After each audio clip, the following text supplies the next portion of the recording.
السلام عليكم ورحمة الله وبركاته. إن الحمد لله نحمده ونستعينه ونستغفره ونعوذ بالله من شرور أنفسنا ومن سيئات أعمالنا من يهده الله فلا مضل له ومن يضلل فلا هادي له وأشهد أن لا إله إلا الله وحده لا شريك له وأشهد أن محمدا عبده ورسوله. يا أيها الذين آمنوا اتقوا الله وقولوا قولا سديدا يصلح لكم أعمالكم ويغفر لكم ذنوبكم ومن يطع الله ورسوله فقد فاز فوزا عظيما. எல்லா புகழும் அகிலங்கள் அனைத்திற்கும் ஏக இறைவனாகிய தூணின்றி வான் படைத்த அல்லாஹ் ஒருவனுக்கே உரித்தானதாகும்.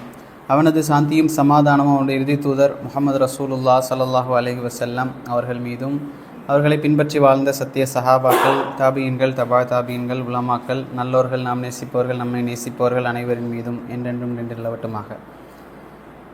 போன வகுப்பில் நாம் ஜமல் யுத்தம் சம்பந்தமாக படித்தோம். இது நம்ம வரிசையாக வரலாறுகளை பற்றி போகக்கூடிய நேரத்தில் வரிசையாக தான் போகணும். பொதுவாகவே அபூபக்கர் ரலியல்லாஹு அன்ஹு, உமர் ரலியல்லாஹு அன்ஹு, உஸ்மான், அலி, அதற்கு பிறகு தான் அலி ரலியல்லாஹு காலத்துக்கு நடந்த ஜமல் யுத்தம், சிஃபின் யுத்தம், இப்படி தான் வரிசையாக போகணும். ஆனால் நாம் ஷியாக்களை பற்றி முதல்ல படித்தோம். அதனால தான் நம்ம ஷியாக்களை பற்றி படித்த நேரத்தில் இன்னொரு அதாவது வழிகட்ட குரூப்பும் இருக்குது. ஷியாக்களை போலே ஹவாரிஜிகள் அப்படிங்கிற ஒரு வழி தவறிய குரூப் இருக்குது. இந்த ரெண்டு பேருமே ஒரே காலகட்டத்தில் என்ன செஞ்சாங்க, வெளியானவங்க தான் இஸ்லாத்தை விட்டு. அப்போ இந்த ஷியாக்களும் இந்த ஹவாரிஜிகளை பற்றி நம்ம படிக்கணும், ஹவாரிஜிகளை பற்றி படிக்கணும் இன்ஷா அல்லாஹ். ஆனால் ஷியாக்களை பற்றி படித்ததுனால அவங்க எங்கேருந்து ஆரம்பிக்கிறாங்க, இவங்களுடைய தோற்றம் எங்கேருந்து வந்துச்சு அப்படின்னு பார்க்கும்போது இந்த ஹிஜ்ரி 36, 37 அவங்க என்ன செய்கிறாங்க, உருவாக ஆரம்பிக்கிறாங்க. இப்போ இந்த 36, 37 நடந்த ஜமல் யுத்தம், சிஃபின் யுத்தத்தை பற்றி தான் படிக்கிறோம். இப்போ போன வகுப்பிலே ஜமல் யுத்தத்தை பற்றி நாம் பார்த்தோம். 2 சஹாபாக்கள் கூட்டத்துக்கு மத்தியில் நடந்த அந்த யுத்தம். அப்போது சிஃபின் யுத்தத்தை பொறுத்த வரைக்கும் எப்போ நடக்குது அப்படின்னு சொன்னால் ஹிஜ்ரி 37 அடுத்த வருஷமே நடக்குது. ஹிஜ்ரி 36 ஆயிஷா ரலியல்லாஹு அன்ஹா, தல்ஹா, ஜுபைர் போன்ற சஹாபாக்கள்லாம் போகக்கூடிய நேரத்தில், பஸ்ராவுக்கு போகக்கூடிய நேரத்தில் அலி ரலியல்லாஹு செஞ்சாங்க, ஒரு படையை கூட்டுட்டு போய் அங்கே ஒரு யுத்தம் ஏற்பட்டுருச்சு. முனாஃபிக்குகள், இந்த ஹவாரிஜிகள், ஷியாக்கள் எல்லாம் அதில் ஈடுபட்டிருந்தாங்க. மற்றபடி சஹாபாக்களாக இந்த போரை என்ன செய்யலை, நடத்தலை. அதே போல் இரண்டாவது அடுத்த வருஷமே என்ன நடக்குது அப்படின்னு சொன்னால் 37வது ஹிஜ்ரியில் சிஃபின் அப்படிங்கிற யுத்தம் நடக்குது. இப்போ இந்த யுத்தத்தை பற்றி நாம் காரணம் என்ன, இந்த யுத்தம் நடப்பதற்கான காரணம் என்ன அப்படின்னு பார்த்தா, ஜமல் யுத்தத்துக்கு என்ன காரணமோ அதே காரணம் தான். என்ன, உஸ்மான் ரலியல்லாஹு அன்ஹு அவர்கள் கொலை செய்யப்பட்டிருக்கிறாங்க. ஒரு பெரிய ஒரு கூட்டம் எகிப்து, ஈராக்கு, சிரியா எல்லா இடத்துலேருந்து ஹஜ்ஜுடைய சீசனில் உஸ்மான் ரலியல்லாஹு அன்ஹு அவர்கள் கொலை செய்யப்பட்டாங்க. அதுக்கு காரணம் அவங்க சொல்லியிருந்தாங்க. அதாவது உஸ்மான் என்ன செய்கிறாரு, அவருடைய அபு உமையா அவருடைய குடும்பத்தை சார்ந்தவர்களை தான் கவர்னராகலாம் நியமிக்கிறாரு, இப்படி பல குற்றச்சாட்டுகளை வச்சு அது ஒரு கலவரமாக மாறி அந்த கலகக்காரர்கள் 2000க்கும் மேற்பட்டவர்கள் என்ன செஞ்சாங்கன்னா உஸ்மான் ரலியல்லாஹு அவர்களை கொலை செய்கிறாங்க. அப்போ இதற்கு பிறகு என்ன நடக்குது அப்படின்னு சொன்னால், அலி ரலியல்லாஹு அவர்கள் ஹிலாஃபத்தை எடுத்துக்கொள்கிறாங்க. எடுத்துக்கிட்டு சொல்கிறாங்க, முஆவியாவிடத்தில் சொல்கிறாங்க, நீங்கள் என்ன செய்யுங்க, பதவியிலேருந்து இறங்குங்க. எங்கே இருக்கிறார் அவர்? சிரியாவில் இருக்கிறார். முஆவியா சிரியாவில் இருக்கிறாரு. இப்போ அலி ரலியல்லாஹு என்ன செஞ்சாங்கன்னா மதீனாவை காலி பண்ணிவிட்டு, ஏன்னா கலகக்காரர்கள் அதே மாதிரி அவர் இருக்கிறதுனால கூஃபாவில், அதாவது இன்றைக்கு இருக்கக்கூடிய ஈராக், அங்கே பக்தாத் அதுக்கப்புறம் கூஃபாவில் அவங்க என்ன செஞ்சாங்க, அந்த கிலாஃபத்தை நிறுவுறாங்க. அப்போ முஆவியா ரலியல்லாஹு அன்ஹு என்ன சொல்கிறாங்க அப்படின்னு சொன்னால், ஒரு மனிதர் கொலை செய்யப்பட்டார் அப்படின்னு சொன்னால் அதுக்கு பழி தீர்ப்பது யாருக்கு உரிமை? குடும்பக்காரங்களுக்கு. இன்றைக்கு வரைக்கும் அப்படித்தான். ஒருத்தர் கொலை செய்யப்பட்டார்னா குடும்பக்காரங்க தான் அந்த உரிமை எடுப்பாங்க. ஒன்று கொலைக்கு கொலை, அல்லது அந்த ஃபிதியா வாங்கிட்டு அந்த காசு, எவ்வளோ காசு சொல்கிறாங்களோ அதை வாங்கிக்கிட்டு விடுதலை செய்வாங்க. அப்போ இதே போல் முஆவியா ரலியல்லாஹு என்ன செஞ்சாங்கன்னா, என்கிட்ட அந்த கொலையாளிகளை ஒப்படைங்க, நான் தண்டனை கொடுக்குறேன், அல்லது நான் இந்த பதவியை விட்டு நான் இறங்க மாட்டேன் அப்படின்னு சொல்கிறார். அலி ரலியல்லாஹு என்ன சொல்கிறாங்க, நீங்கள் பதவியிலேருந்து இறங்குங்க, நான் அதுக்கு பிறகு தண்டனை கொடுக்குறேன். இதுதான் அந்த கருத்து வேறுபாடு. இது அல்லாத முஆவியா ரலியல்லாஹு அவர்களுக்கு என்றைக்குமே அலியோடைய ஆட்சியை பிடிக்கணும்னு எந்த ஆசையும் இருக்கலை. இந்த ஒரே ஒரு கொள்கையை வச்சு தான் 2 பேரும் செஞ்சுக்கிட்டாங்க, சண்டை போட்டுக்கிட்டாங்க. இப்போ என்ன நடக்குது அப்படின்னு சொன்னால், அலி ரலியல்லாஹு என்ன செய்கிறாங்க, 1,00,000 படையினரை திரட்டி கொண்டு கூஃபாவிலேருந்து எங்கே போகிறாங்க அப்படின்னு சொன்னால் சிரியாவை நோக்கி போகிறாங்க. அப்போ முஆவியா ரலியல்லாஹு என்ன செய்கிறாங்க, சிரியாவில் இருக்கிறாங்க. சிரியாவில் இருக்கக்கூடிய நேரத்தில் நம்ம முஆவியா ரலியல்லாஹு அன்ஹு அவர்களை பற்றி நாம் தெரிஞ்சுக்கொள்ளணும். முஆவியா ரலியல்லாஹு என்ன செய்கிறாங்கன்னா, மிம்பரில் ஏறி சொல்கிறாங்க, சிரியாவில் அலி என்ன செய்கிறார், இப்படி 1,00,000 படையினரோட நம்மளை தாக்குவதற்காக வந்துக்கிட்டு இருக்கிறார். நம்ம உஸ்மான் ரலியல்லாஹு அவர்கள் கொலை செய்யப்பட்டிருக்கிறாங்க. இப்போ நம்ம அலி ரலியல்லாஹுக்கு எதிராக போராட போகிறோம். ஸோ இந்த போராட்டத்திற்கு யாரெல்லாம் என்னோட வர்றதுக்கு தயாராக இருக்கிறீங்க அப்படின்னு சொல்லி முஆவியா ரலியல்லாஹு அவர்கள் அவர்களுடைய இதில் கேட்குறாங்க. அந்த சமுதாயத்தில் கேட்கக்கூடிய நேரத்தில் ஒருத்தர் கூட என்ன செய்யலை, மறுக்கலை. எல்லாரும் தலையை தொங்க போட்டுடுறாங்க. அதில் ஒரே ஒருத்தர் மட்டும் சொல்கிறார், எந்திரிச்சு நீங்கள் உத்தரவு கொடுங்க, நாங்கள் பின்னால் வரோம் அப்படின்னு சொல்கிறாங்க. ஏன்னா சிரியா மக்கள் அப்படித்தான். ஈராக்கில் கூஃபாவில் அலி ரலியல்லாஹு என்ன செய்கிறாங்க, அதே மாதிரி அவங்களும் மிம்பரில் ஏறுறாங்க. மிம்பரில் ஏறி சொல்கிறாங்க, இந்த மாதிரி முஆவியா பதவியிலேருந்து இறங்க மாட்டேங்கிறாரு, பையத் செய்ய மாட்டேங்கிறாரு நமக்கு, அதனால் அவருக்கு எதிராக போராடணும்னு சொல்லி அலி ரலியல்லாஹு அவர்களும் மிம்பரில் ஏறி இதே போல் சொல்கிறாங்க, யாரெல்லாம் என்னோட வாரீங்க அப்படின்னு சொல்லி. அதற்கு அங்கிருந்த ஈராக் மக்கள் என்ன செய்கிறாங்க அப்படின்னு சொன்னால் கூச்சல் குழப்பம். பாதி பேர் வேண்டாம் அப்படின்றாங்க, பாதி பேர் இல்லை போவோம் அப்படின்றாங்க, பாதி பேர் என்ன அப்படின்னு சொல்லி ஒரே சலசலப்பு. அந்த சபையில் வந்து நல்ல சலசலப்பு ஏற்பட்டுச்சு, கூட்டம் அதிகமாச்சு. உடனே கூச்சல் அதிகமான உடனே அலி ரலியல்லாஹு சொன்னாங்க, இன்னா லில்லாஹி வ இன்னா இலைஹி ராஜிஊன் சொல்லிட்டு அந்த மெம்பர்லேருந்து இறங்கிட்டாங்க. அவங்களுக்கு புரிஞ்சிருச்சு, இவங்க எதுக்குமே என்ன செய்ய மாட்டாங்க, கட்டுப்பட மாட்டாங்க, இந்த ஈராக் வாசிகள் எதற்குமே ஒத்து போக மாட்டாங்க அப்படிங்கிறது அவங்க புரிஞ்சிச்சு. எந்த அளவுக்குன்னா பிற்காலத்தில் இதே கூட்டம் தான் அலி ரலியல்லாஹு அவர்களையும் கொலை செஞ்சு, இதே கூட்டம் தான் அலியையும் கொலை செஞ்சது. அந்தளவுக்கு மோசமானவர்கள் அன்றைக்கு அந்த ஈராக் வாசிகள். அப்போது இந்த மாதிரி ரெண்டு பக்கமும் நடந்து கொண்டிருக்கூடிய நேரத்தில் அலி ரலியல்லாஹு சொல்கிறாங்க, இப்னு அப்பாஸ் ரலியல்லாஹு நீங்கள் என்ன செய்யுங்க, போய் சிரியாவில் கவர்னர் ஆகுங்க, முஆவியா அங்கே இருக்கிறாரு, நீங்கள் போய் அவரை இறக்கிட்டு நீங்கள் பதவியில் உட்காருங்க அப்படின்னு சொல்கிறார். அப்போ இப்னு அப்பாஸ் ரலியல்லாஹு சொல்கிறாங்க, இது வந்து நல்ல ஒரு செயல் அல்ல, இது நல்லதல்ல, நீங்கள் இப்படி சொல்கிறது நல்லதில்லை. அங்கே சிரியா மக்கள் எல்லாருமே முஆவியாவுக்கு கட்டுப்படக்கூடியவராக இருப்பாங்க, நான் போனேன்னா அது நடக்காது, அதனால் இந்த வேலையை நீங்கள் செய்ய வேண்டாம் அப்படின்னு சொல்கிறாங்க. முஆவியா எப்படி இருந்தார் அப்படின்னு சொன்னால், அவர் யாரோட பழகினாலும் அவர் தான் உற்ற நண்பர் அப்படின்னு நினைக்கக்கூடிய அளவுக்கு அவர் பழகுவார். அதே போல் காத்திபுல் வஹி, அதாவது வஹி எழுதக்கூடியவராக முஆவியா இருந்தாங்க. இன்னும் உமர் ரலியல்லாஹு அன்ஹு அவர்களால் நியமிக்கப்பட்டவர், சிரியாவில் உமர் ரலியல்லாஹு அன்ஹு அவர்களால் நியமிக்கப்பட்டவர் தான் யார், இந்த முஆவியா ரலியல்லாஹு அன்ஹு அவர்கள். இன்னும் முஆவியா ரலியல்லாஹு அன்ஹு அவர்களை உமர் ரலியல்லாஹு நிறைய பாராட்டியிருக்காங்க. ஒரு வாட்டி சொன்னாங்க, இப்போ உமர் ரலியல்லாஹு அவர்கள் சிரியாவுக்கு போகக்கூடிய நேரத்தில் முஆவியா என்ன செய்கிறாருன்னு சொன்னால், கம்பீரமாக ஆடை அணிஞ்சு குதிரையில் அந்த மாதிரி வலம் வர்றார். அப்போ உமர் ரலியல்லாஹு கேட்குறாங்க, உங்களோட ஏழைகளும் ஃபக்கீர்கள் வறியவர்கள் எல்லாரும் இருக்கிறாங்களே, நீங்கள் இப்படி ஆடம்பரமாக இருக்கிறீங்களே அப்படின்னு கேட்கக்கூடிய நேரத்தில் முஆவியா சொன்னாங்க, நீங்கள் இருக்கிறது மதீனாவில், நாங்கள் இருக்கிறது ரோமில், நாங்கள் கிறிஸ்தவர்கள் இருக்கக்கூடிய இந்த பகுதியில் இருக்கிறோம், எப்போ அவர்களுடைய பகுதியை தான் நாங்கள் கைப்பற்றி வச்சுருக்கிறோம், அதனால் இவர்கள் அவர்களுடைய ஒற்றர்களை அனுப்பி எங்களை பார்க்கக்கூடிய நேரத்தில் நாங்கள் கம்பீரமாக இருந்தால் தான் எங்களை எதிர்த்து அவர்கள் போராட வரமாட்டாங்க அப்படின்னு சொல்லும்போது முறையில் சொன்னாங்க, நான் எதை சொன்னாலும் அதை ஏற்றுக்கொள்ளக்கூடிய ஒரு பதில் எனக்கு தர்றீங்க அப்படின்னு சொன்னாங்க. அதே போல் ஒரு நாள் கிஸ்ரா கைசரை பற்றிலாம் மக்கள் பேசிகிட்டு இருக்க நேரத்தில் பெருமையாக பேசுகிறாங்க, கிஸ்ரா மன்னர் அப்படி, கைசர் மன்னர் அப்படி. அப்போ உமரில் சொன்னாங்க, உங்களோட முஆவியா இருக்கக்கூடிய நேரத்தில் கிஸ்ராவையும் கைசரையும் பற்றியும் பேசுகிறீங்களா அப்படின்னு சொல்லி கேட்குறாங்க. அப்போது முஆவியா ரலியல்லாஹு அவர்கள் ஒரு நிர்வாக திறமை கொண்டவராக இருந்தார். வாப்பா வந்து அபு சுஃபியான், அவரும் தலைமையில் இருந்த மனுஷர். அப்போது இந்த மாதிரி ரெண்டு பக்கமும் சஹாபாக்கள் என்ன செஞ்சிட்டாங்கன்னா, கிளம்பக்கூடிய நேரத்தில் என்ன செய்கிறாங்கன்னு சொன்னால், சிஃபின் அப்படிங்கிற யுத்தத்தை வந்து அடைகிறாங்க. இப்போ சிஃபின் எங்கே இருக்குது அப்படின்னு சொன்னால், சிரியாவில் வந்து ராக்கா அப்படிங்கிற இடம் இருக்குது. ராக்காங்கிற இடத்துக்கு பக்கத்தில் இன்றைக்கி வந்து அபு ஹுரைரா சிட்டி அப்படின்னு பேர் இருக்குது, சிஃபின் இல்லை இப்போது, அபு ஹுரைரா சிட்டி. ராக்கா அப்படிங்கிற இடம் யூப்ரட்டிஸ் நதி வந்து வரக்கூடிய அந்த பகுதி, துருக்கியிலேருந்து அந்த யூப்ரட்டிஸ் நதி வரும், இது ஈராக்கில் வந்து முடியும். அந்த யூப்ரட்டிஸ் நதி சிரியாவை கடக்கக்கூடிய நேரத்தில் அந்த இடம் தான் என்ன, சிஃபின் அப்படிங்கிற யுத்தம். இங்கே தான் அந்த இடம் சந்திக்கிறாங்க. ரெண்டு படையும் சந்திக்கக்கூடிய நேரத்தில் என்ன செய்கிறாங்கன்னா, ஒரு போர் வந்து ஆரம்பிக்குது. போராகவே ஜமலை பொறுத்த வரைக்கும் போராக அது ஆரம்பிக்கலை, ஒரு பேச்சுவார்த்தைக்காக போய் சண்டையாக மாறிச்சு. ஆனால் சிஃபினை பொறுத்த வரைக்கும் அது ஒரு போராகவே 1,00,000 பேர், இந்த பக்கம் 80,000 பேர், இப்படி முஸ்லீம்கள் இரண்டு பக்கமும் நிற்கக்கூடிய நேரத்தில் அதுக்கு முன்னாலேயே முஸ்லீம் அல் ஹவுலானி அப்படிங்கிற ஒருத்தர் வர்றார். வந்து முஆவியா ரலியல்லாஹு கேட்குறாரு, நீங்கள் வந்து அலியோட கிலாஃபத்தில் போட்டி போடுறீங்களா அப்படின்னு, அலியோட கிலாஃபத்துக்காக போட்டி போடுறீங்களா, அல்லது நீங்கள் அலியை போல அப்படின்னு நினைக்கிறீங்களா, அவரை போல் அலியை போல் நீங்கள் தகுதியானவர் நினைக்கிறீங்களா அப்படின்னு சொல்லி என்ன செய்கிறாங்க, முஆவியா ரலியல்லாஹு கேட்குறாங்க. அதுக்கு முஆவியா சொல்கிறாரு, லா, அப்படி இல்லை, ஒரு நாளும் அப்படி இல்லை, வல்லாஹி அல்லாஹ்வின் மீது ஆணையாக, இன்னி ஆலம், நான் அறிந்திருக்கின்றேன், இன்ன அலியன் அஃதல், அலி ரலியல்லாஹு அவர்கள் சிறப்புக்குரியவர் அப்படிங்கிறத முஆவியா ரலியல்லாஹு சொல்கிறாங்க. அப்போ ஏன் நான் இதை செய்கிறேன் அப்படின்னு சொன்னால், அவருக்கு எதிராக நான் ஏன் நிற்கிறேன் அப்படின்னு சொன்னால், இந்த பதவிக்கு அவர் தான் தகுதியானவர், நான் இந்த பதவிக்காக போட்டியிடலை. வலாக்கின் ஆனாலும் உஸ்மான் அலி அவர்கள் கொலை செய்யப்பட்டிருக்கிறாங்க. நான் யார் அப்படின்னு சொன்னால் பெரியப்பா பையன், உஸ்மான் அலியோடைய பெரியப்பா மகன் நான்.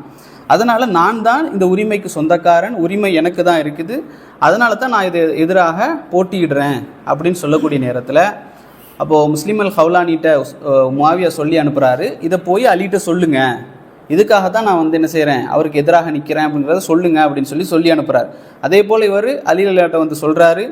அலி ரலியல்லாஹு என்ன செய்கிறாங்கன்னா மறுத்துடுறாங்க, நான் அந்த கொலையாளிகளை நான் ஒப்படைக்க மாட்டேன் அப்படின்னு சொல்லி மறுத்துடுறாங்க. அதாவது அலி ரலியல்லாஹு அவர்கள் கையில் வச்சுக்கிட்டு கொடுக்காம இல்லை, அவர்களுக்கு சில பேரை தெரியுது ஆனால் கன்ஃபார்ம் இல்லை. ஏன்னா நம்ம போன வகுப்பில் பார்த்தோம், அதாவது உஸ்மான் அலியோடைய மனைவிட்ட கூட அலி ரலியல்லாஹு கேட்டாங்க, நீங்கள் வந்து நாயிலா ரதியல்லாஹு அன்ஹா கேட்டாங்க, உங்கள் கணவரை கொலை செஞ்சவங்களுடைய பேரை தாங்க, நான் ஒரு தண்டனை கொடுக்கணும்.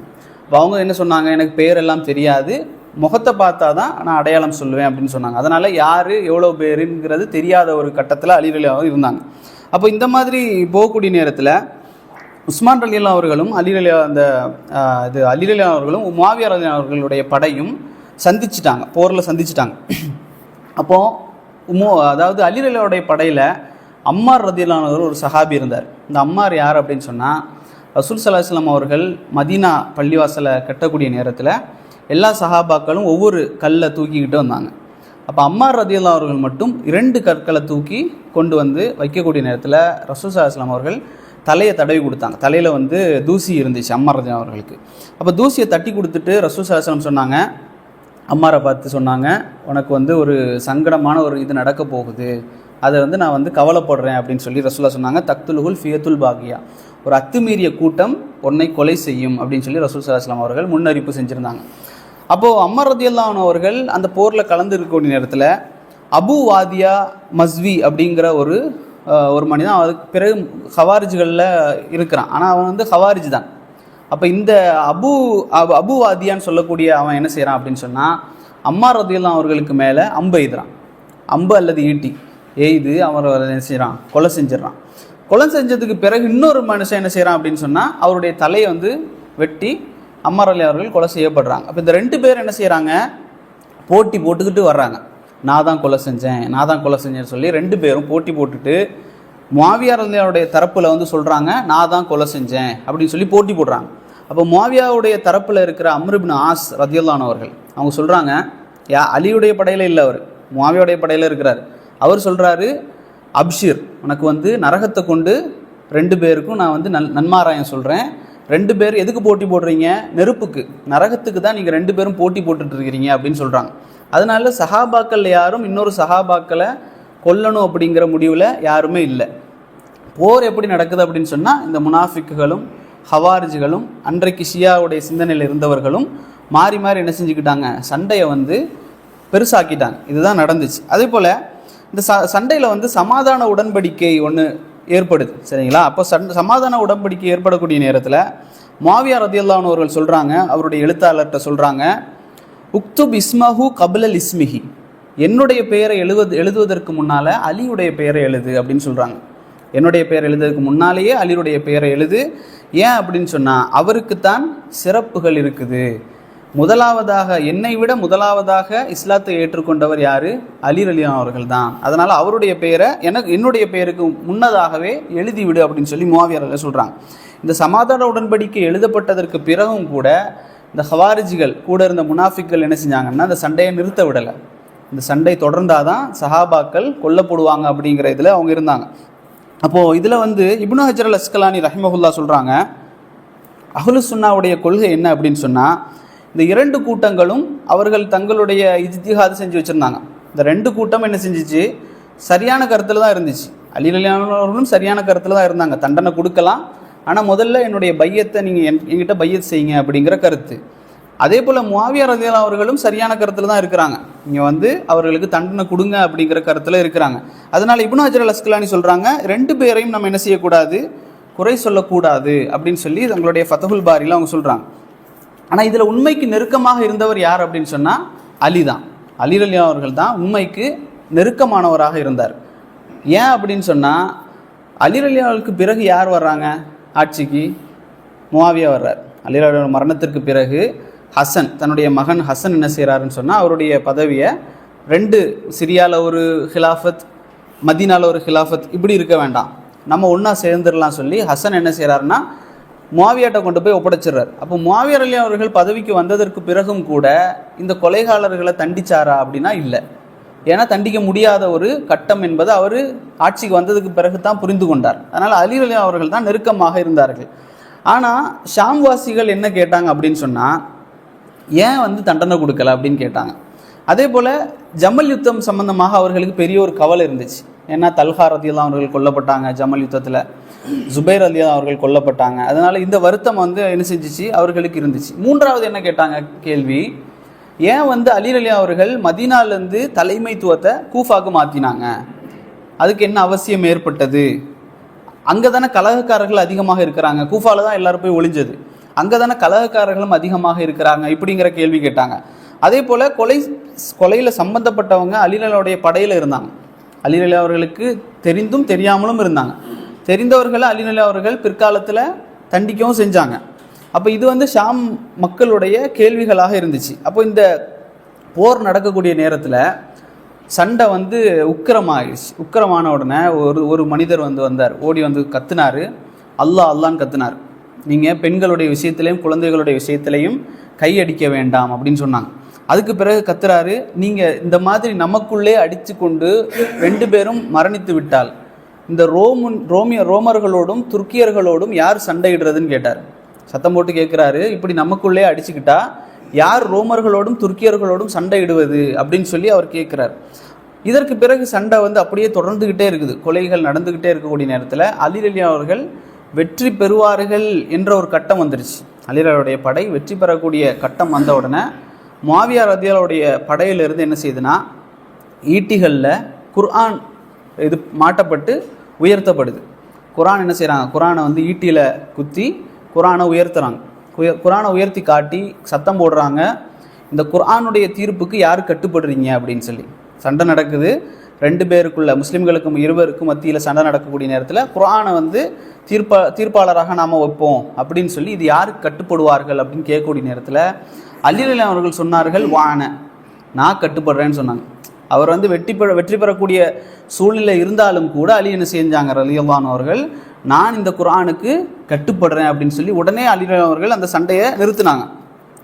ஆனாலும் என்ன செய்யலை, இந்த முனாஃபிக்குகளும் இந்த ஹவாரிஜ்களும் இந்த சண்டையை வந்து தொடருங்க, வேண்டாம், நம்மளை வெற்றி பெறுவோம் அப்படிங்கிறத வச்சு தான் இவங்க குர்ஆனை உயர்த்துறாங்க, இது ஒரு சதி, நிறுத்த வேண்டாம் அப்படி சொல்லி சண்டையை தொடர்றாங்க.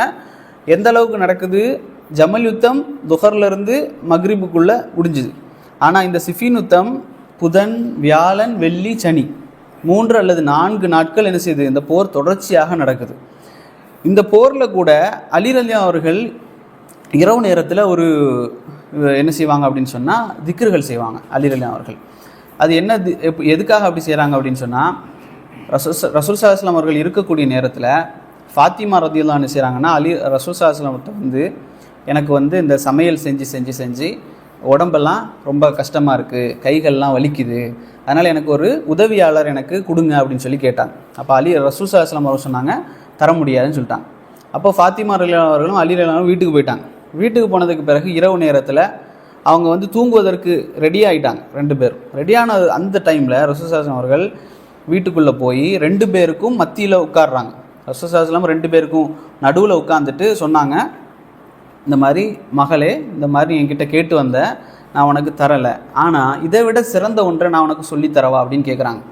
உனக்கு வந்து உடம்பு டயர்டாகுது, இரவில் நிறைய வேலை செய்கிற, ஆனால் இதை விட சிறந்த ஒன்று, ஒரு வேலைக்காரி உனக்கு இருப்பதை விட சிறந்த ஒன்றை சொல்லித்தரவா அப்படின்னு கேட்டு சொல்கிறாங்க. 33 தடவை சுப்ஹான் அல்லாஹ், 33 தடவை அல்ஹம்துலில்லாஹ், 34 தடவை அல்லாஹ் அக்பர் என்று சொல்லிவிட்டு நீ தூங்கு, இது வந்து உனக்கு ஒரு வேலைக்காரி உன்னோடு இருப்பதை விட சிறந்தது அப்படின்னு சொல்லி ரசூல் ஸல்லல்லாஹு அலைஹி வஸல்லம் சொல்லி கொடுத்தாங்க 2 பேருக்கும். அப்போது அலி ரலியல்லாஹு பிற்காலத்தில் கேட்டாங்க, இதை வந்து நீங்கள் என்னைக்காவது சொல்லாமல் விட்டுருக்கீங்களா அப்படின்னு சொல்லி. அலி சொன்னார், நான் ஒரு காலம் விட்டதில்லை, என் வாழ்க்கையில் ஒரு நாள் கூட நான் சொல்லாமல் இருந்ததில்லை. அப்போ கேட்குறாங்க, சிஃபின் யுத்தத்துலேயும் நீங்கள் வந்து விட்டதில்லையான்னு கேட்குறாங்க. அப்போ அலி ரலியல்லாஹு சொன்னாங்க, சிஃபின் யுத்தத்தின் போதும் தான், சிஃபின் யுத்தத்தின் போதும் இரவு நேரத்தில் அலி ரலியல்லாஹு அவர்கள் என்ன செஞ்சாங்க அப்படின்னு சொன்னால் இந்த துவாக்களை செஞ்சுக்கிட்டு தான் தூங்குனாங்க. அதே போல் சண்டை வந்து இப்படி போயிட்டு இருக்க நேரத்தில் ரெண்டு தரப்புகளும் என்ன முடிவு செய்கிறாங்க அப்படின்னு சொன்னால், முஆவியாவுடைய தரப்புலேருந்து ஒரு மனிதர், ஒரு சஹாபி, அலி ரலியல்லாஹு தரப்புலேருந்து ஒரு சஹாபி, இந்த ரெண்டு பேரும் முஆவியாவுடைய தரப்பில் அம்ர் இப்னு ஆஸ் ரலியல்லாஹு அன்ஹு அவர்கள், அலி ரலியல்லாஹுடைய தரப்புலேருந்து அபு மூசா அல் அஷரி, இந்த ரெண்டு பேரையும் நாம் வந்து என்ன செய்வோம், பொதுவாக வைப்போம். இந்த ரெண்டு பேரும் என்ன முடிவு செய்கிறாங்களோ அதுக்கு நாம் கட்டுப்படணும். அவங்க என்ன சொன்னாலும் சரி, முஆவியா ஆட்சிக்கு வரட்டும் என்று சொன்னாலும் சரி, அலி ரலியல்லாஹு தான் ஆட்சிக்கு வரட்டும்னு சொன்னாலும் சரி, கட்டுப்படணும் அப்படிங்கிற ஒரு டீலிங்க்கு வர்றாங்க ரெண்டு பேரும். வந்ததுக்கு பிறகு இந்த ரெண்டு பேரும் பேசி என்ன முடிவு பண்ணுறாங்க அப்படின்னு சொன்னால், நீங்கள் சிரியாவுக்கு போயிருங்க, நீங்கள் மதீனாவுக்கு போயிருங்க, அலி ரலியல்லாஹு அவர்களே ஆட்சியில் இருக்கட்டும், நீங்கள் கவர்னராகவே இருங்க அப்படின்னு சொல்லி ஒரு முடிவுக்கு வந்ததுக்கு பிறகு ரெண்டு பேர் என்ன செஞ்சிட்டாங்கன்னா பிரிஞ்சுட்டாங்க. இவங்க அலி ரலியல்லாஹு மதீனாவுக்கு கூஃபாவுக்கு வந்துட்டாங்க, அவங்க என்ன செஞ்சிட்டாங்க சிரியாவுக்கு போயிட்டாங்க. ஆனால் இந்த டைமில் ஒரு கூட்டம் வந்து இந்த ரெண்டையும் விட்டு பிரியுது. இது எந்த கூட்டம்னா இதுதான் ஹவாரிஜிகள். ஹவாரிஜிகள் என்ன செய்கிறாங்க அப்படின்னு சொன்னால், அவங்க சொல்கிறாங்க, அது என்ன மனிதர்களுடைய கருத்துக்களை நாங்கள் எடுக்கிறது. ஹவாரிஜிகளை பொறுத்த வரைக்கும் ஒரு கடும் போக்கு உள்ளவர்கள். இவங்க சொல்கிறாங்க அலி இடத்துல, நீங்கள் வந்து இந்த மாதிரி ரெண்டு மனிதர்கள் சொல்கிறத வச்சு தீர்ப்பு வச்சு நீங்கள் என்ன செய்கிறீங்க, முடிவெடுக்கிறீங்களா? அந்த தீர்ப்புக்கு நாங்கள் என்ன செய்ய மாட்டோம், கட்டுப்பட மாட்டோம். மனிதர்களுடைய தீர்ப்பு கட்டுப்பட மாட்டோம், குரானுடைய தீர்ப்புக்கு தான் கட்டுப்படுவோம் அப்படின்னு சொன்னாங்க. அலில சொன்னாங்க, குரானை எடுத்து காட்டி சொன்னாங்க, குரானை பேசு அப்படின்னு சொன்னாங்க. குரானே பேசு, குரானை பேசு அப்படின்னு சொன்னாங்க. அது எப்படி பேசும்? மனிதர்கள் தான் அதிலிருந்து தீர்ப்புகளை எடுத்து சொல்லணும் அப்படின்னு சொன்னாங்க. ஆனாலும் அந்த கூட்டம் பிரிஞ்சு போச்சு. இதுதான் ஹவாரிஜிகள். இது நம்ம இன்ஷால்லா இன்னொரு நாள் பார்ப்போம். அப்போ இந்த ரெண்டு கூட்டமும் பிரிந்ததற்கு பிறகு என்ன செய்யுது அப்படின்னு சொன்னால், இந்த சண்டை வந்து முடிவுக்கு வருது. இந்த சண்டையில் வந்து, இந்த போரில் வந்து ஜமலில் எந்த சஹாபாக்கள்லாம் கலந்து கொள்ளலையோ அதே சஹாபாக்கள் இங்கேயும் கலந்து கொள்ளலை. ஒட்டக போரில் யாரெல்லாம் கலந்துக்கலையோ அவங்க இங்கேயும் கலந்துக்கல. யாரெல்லாம் அப்படின்னா, Saad ibn Abi Waqqas, Zaid ibn Zaid, Usama ibn Zaid, Muhammad ibn Maslama, அதே போல் அபூ ஹுரைரா ரலியல்லாஹு அன்ஹு அவர்கள், ஜெயித் இப்னு சாபித், இம்ரான் இப்னு ஹுசைன், அப்துல்லா இப்னு உமர், இவங்கெல்லாம் என்ன செய்யலை, ஜமல்லையும் கலந்து கொள்ளலை, இந்த போர்லையும் கலந்து கொள்ளலை. ஏன்னா ரசூல் ஸல்லல்லாஹு அலைஹி வஸல்லம் அவர்கள் முன்னறிவிப்பு செஞ்சுருந்தாங்க, உங்களுக்கு மத்தியில் ஃபித்னா வரக்கூடிய நேரத்தில் என்ன செய்யுங்க, ஆடுகள் யாரெல்லாம் வச்சுருக்கிறீங்களோ அவங்கெல்லாம் ஆடுகளோடு ஒதுங்கிருங்க, யாருக்கெல்லாம் விளைச்சல் இருக்குதோ அவங்க அதோடு ஒதுங்கிருங்க. அதாவது என்னென்ன வேலை பார்க்குறீங்களோ அதோட ஒதுங்கிருங்க, யாரும் இந்த ஃபித்னாவுக்குள்ளே நுழைய வேண்டாம். அப்போ அவங்க கேட்குறாங்க, திருப்பி அவங்க கேட்குறாங்க, சஹாபாக்கள் கேட்குறாங்க, நாங்கள் வந்து அழைக்கப்பட்டால் என்ன செய்கிறது, போவாதீங்க அப்படின்னு சொல்கிறாங்க. எங்களிடத்துல போய்த்தான் ஆகணுங்கிற ஒரு கட்டத்தில் நிர்பந்திக்கப்பட்டால் என்ன செய்கிறது அப்படின்னு ரசூல் ஸல்லல்லாஹு அலைஹி வஸல்லம் சொல்கிறாங்க, வாள்களை கல்லில் அடித்து உடைங்க அப்படின்னு சொல்கிறாங்க. இருந்தால் தானே சண்டைக்கு போவீங்க. வாழை கல்லில் அடித்து உடைங்க, என்ன வேலை செய்கிறீங்களோ அதோட ஒதுங்கிருங்க, யாரும் போக வேண்டாம் அப்படின்னு சொல்லி ரசூல் ஸல்லல்லாஹு அலைஹி வஸல்லம் சொன்னாங்க. இப்போ அந்த ஹதீஸ்களை அடிப்படையாக வச்சு பெரும்பாலான சஹாபாக்கள் இந்த போர்களில் கலந்து கொள்ளலை. அதே போல் எந்த சஹாபியும் எந்த சஹாபியையும் வெட்டுனதாக கொன்றதாக ஹதீஸே இல்லை.